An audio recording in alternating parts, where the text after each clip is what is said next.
નમસ્કાર, હું આદર્શ છું. વેલકમ ટુ આદર્શ education society. Hello students, this is part 2 of chapter 3 Fiber to Fabric, standard 6th science. Today we are going to discuss point 3.2, that is fiber. In the last video or in the last part we discussed about the fabrics. Now we come to know that fabrics are made up of fibers, and hence in this part we are going to discuss about the fiber, in which there is activity 3 is there. Let's see this activity. Take out a yarn from a piece of cotton fabric. Place this piece of yarn on the table. Now press one end of the yarn with your thumb. Scratch the other end of the yarn along its length with your nail as shown in figure 3.4. Do you find that at this end the yarn splits up into thin strands? Let's see this. Actually see, ये जो activity है वो मैं आपको video के through भी बताने वाला हूँ, तो सिर्फ यहाँ पे समझ लेते हैं, फिर मैं आपको समझाऊंगा भी through video also. We are going to perform this activity through video. देखिए, एक आपको यार्न निकालना है, वो फैब्रिक से, फिर आपको इसको एक साइड से थंब से दबाना है, and from the other side you will scratch the yarn with the thumb and nail the other and, and what will happen, splitting the yarn into thin strands. You will find this type of some threads at the end of that yarn. Okay, so this was the activity. So here what is that? Yarn split up into thin strands. Let's go further. You might have observed something similar when you try to thread a needle. जब एक yarn में से ऐसे strands बाहर निकल गए होते हैं, तब it is very difficult to thread a needle. सुई में धागा पिरोना बहुत डिफ़िकल्ट हो जाता है. Many a time the end of the thread is separated into a few thin strands. This makes it difficult to pass the thread through the eye of the needle. ठीक है, एक यार्न के and में से काफ़ी strands निकल गए होते हैं, then it is very difficult to pass that thread from the eye of the needle. The thin strands of thread that we see are made up of still thinner strands. This thin strands of thread are that we see are made up of still thinner strands called fibers. अब जो yarn में से strands निकले, और वो जो strands है वो किससे बने होते हैं? देन वो स्टिल थिनर स्ट्रैंड्स से बने होते हैं, that is called fibre. Fabrics are made up of yarns and yarns are further made up of fibers. That means fabrics are made up of yarns. जो कापड़ होता है, कपड़े, that is made up of yarns, and yarns are further made up of fibers. ये मतलब अब हम वो समझ में आए कि yarns जो होता है वो made up of fibers.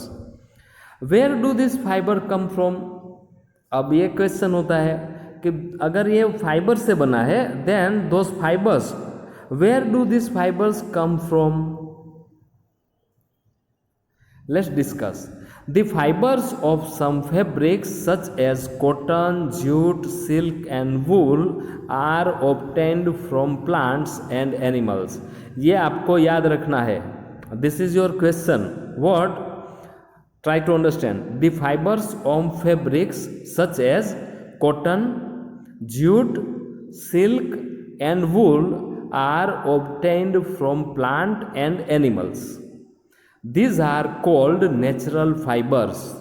तो नेचुरल फाइबर्स कौन कौन से हैं? Cotton, jute, silk and wool are natural fibres, from which cotton and jute are examples of fibers obtained from plants. देखिए पहले तो cotton, jute, silk and wool are natural fibres in which jute and cotton and jute are obtained from plants. Cotton and jute are examples of fibres obtained from plants. तो cotton and jute कौन सा fibre है? Plant fibre है. Wool and silk fibres are obtained from animals. तो animal fibres कौन से हैं? Wool and silk are animal fibres. Wool is obtained from the fleece of sheep and goat. अब wool कहाँ से ऑब्टेन करते हैं? From the fleece of sheep and goat. It is also obtain from the hair of rabbits. देखिए goat and sheep उनकी fleece से wool मिलता है. दूसरा कहाँ से मिलता है? वूल रेबिट के हेयर से.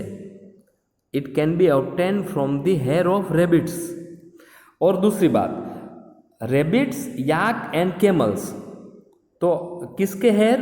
रेबिट्स, याक एंड कैमल के हेयर से मिलता है. क्या मिलता है? वूल. ठीक है. तो from where we obtain the wool?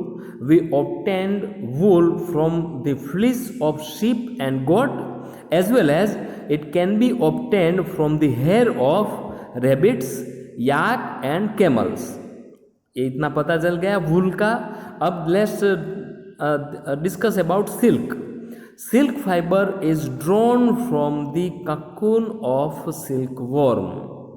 Silk fibre कहाँ से मिलता है? It is drawn from the cocoon of silk worm. और we can say we can obtain it from the cocoon of silk worm. एक कीड़ा होता है सिल्क का, वहाँ से मिलता है. मैं आपको नेक्स्ट वीडियो में उसका फोटो दिखाऊंगा. For thousand of years natural fibres, आगे देखते हैं. Natural fibres were the only one available for making fabrics. पिछले कई वर्षों से ये जो नेचुरल फाइबर्स होते हैं ना, that was the only way to make fabrics. मतलब के पिछले कई वर्षों में नेचुरल फाइबर से ही फैब्रिक बनता था, कपड़ा बनता था नेचुरल फाइबर से ही. इन दी लास्ट 100 years और so fibers are also made from chemical. पिछले 100 वर्षों से, around from last 100 years, fibers are also made from chemical substances which are not obtained from plant or animal sources. अब जो पिछले 100 वर्षों से फाइबर्स बन रहे हैं वो केमिकल्स से बन रहे हैं. And which are not obtain from plant and animals, which are obtain from the animals, chemicals only. These are called synthetic fibre. जो फाइबर्स केमिकल से बने होते हैं are called synthetic fibres. For examples of synthetic fibres are polyester, nylon and acrylic. तो synthetic fibre के example कौन से हैं? Polyester, nylon and acrylic are synthetic fibre which are made up of chemicals. एक यहाँ पे बूझो को क्वेश्चन है, चलिए देख लेते हैं क्या बूझो बोल रहा है. Boojho has seen the museum items like the one shown here. देखिए म्यूजियम में एक आइटम देखी बूझो ने. They were worn by warriors. These were worn by warriors.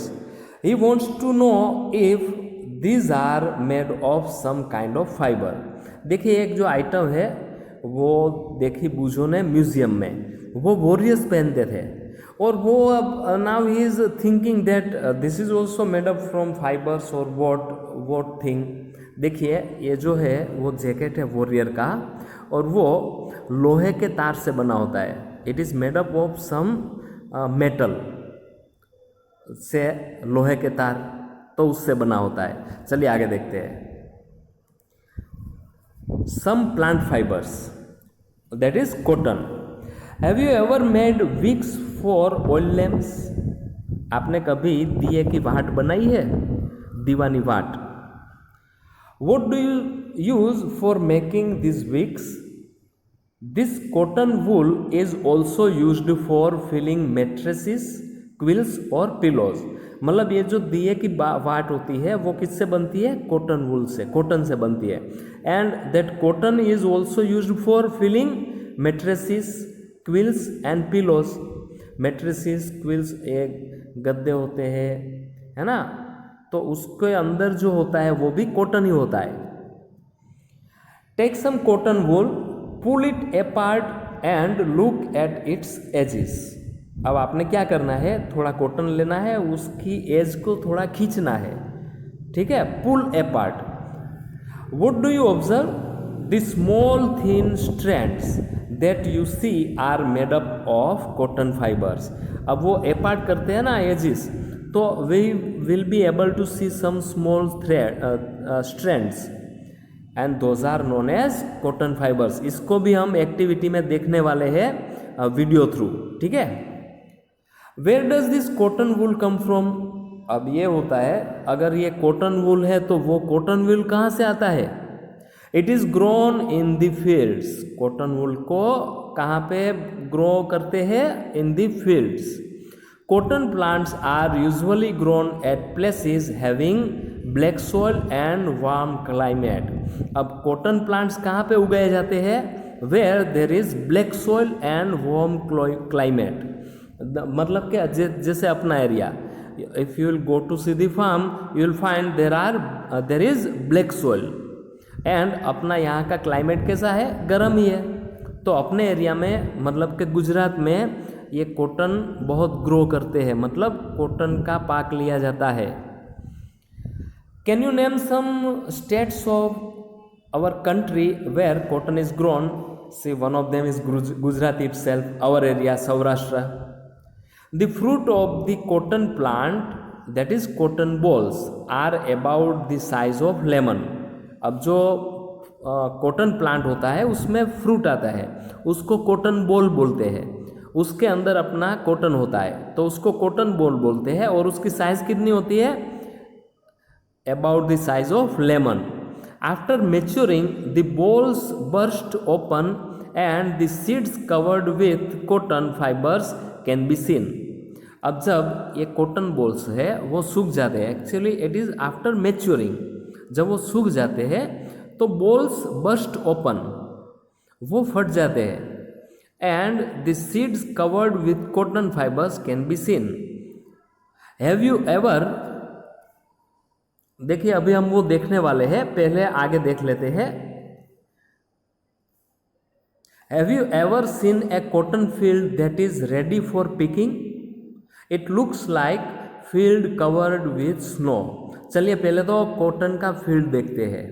देखिए ये जो है वो कॉटन फील्ड है and it is look like it is covered with snow, and here you can see a cotton ball, matured cotton ball that is burst out and in which you can see cotton, and that cotton seed is covered with seed. Cotton seed is covered with cotton, and here you can see many cotton balls and cotton. Okay, चलिए तो आगे देखते हैं. This is a field of cotton. From these balls, cotton is usually picked by hand. अभी जो cotton balls देखे हैं उसमें जो कॉटन था, it is usually picked by hand, उसको हाथों से निकाल लिया जाता है.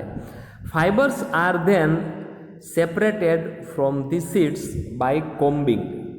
फिर उसमें क्या होता है, जो कॉटन निकाल लिया जाता है उसमें जो कॉटन होता है और सीड भी होता है.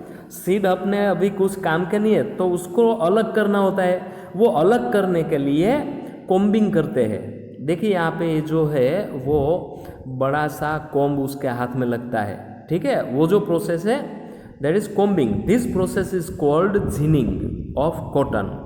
ये जो कॉटन फाइबर को सीड से अलग करने की जो प्रोसेस है उसको बोलते हैं ginning. Okay, ginning is the process of separating seeds from fibres. Ginning was traditionally done by hand. पहले ट्रेडिशनली वो जो जिनिंग की जो प्रोसेस है वो हाथों से ही करते थे। This days machines are also used for ginning. तो आपने इसमें सीखा कि जिनिंग की प्रोसेस कैसे होती है।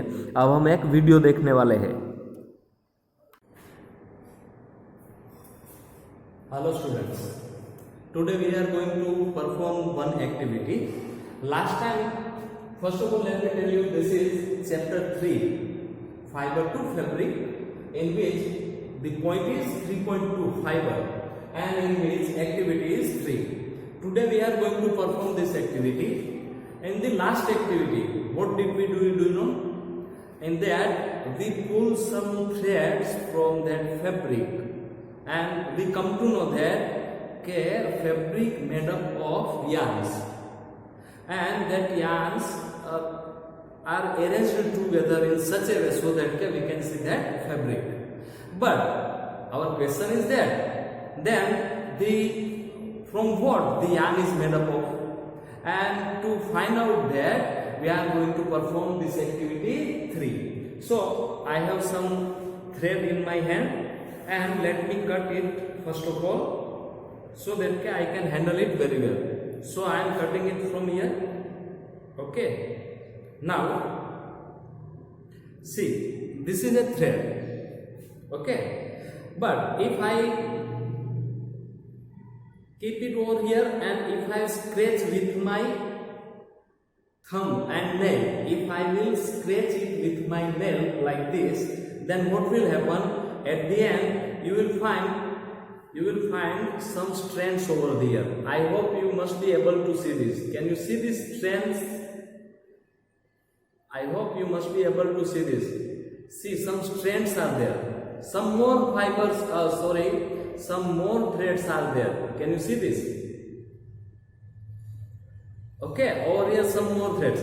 And once again, if I will do with one of them, and once again I will do the same, then you will find some strands out in that,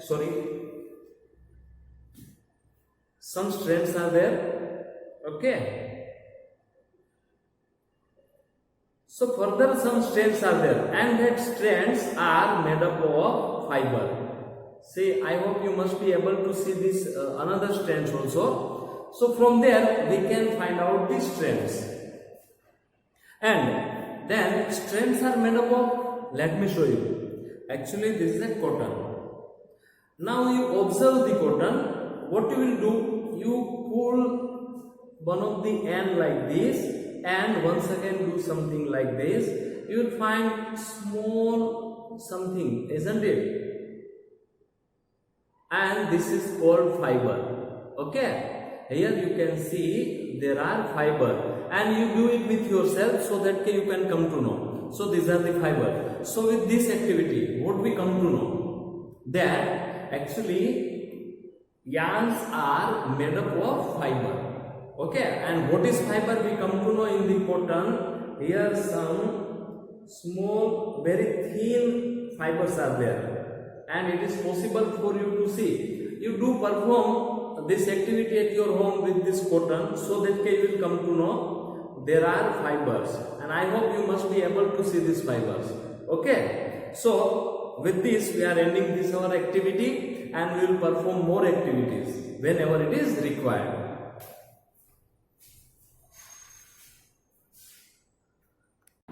Thank you for joining us. Take care of yourselves and we'll meet you in the next session. Thank you.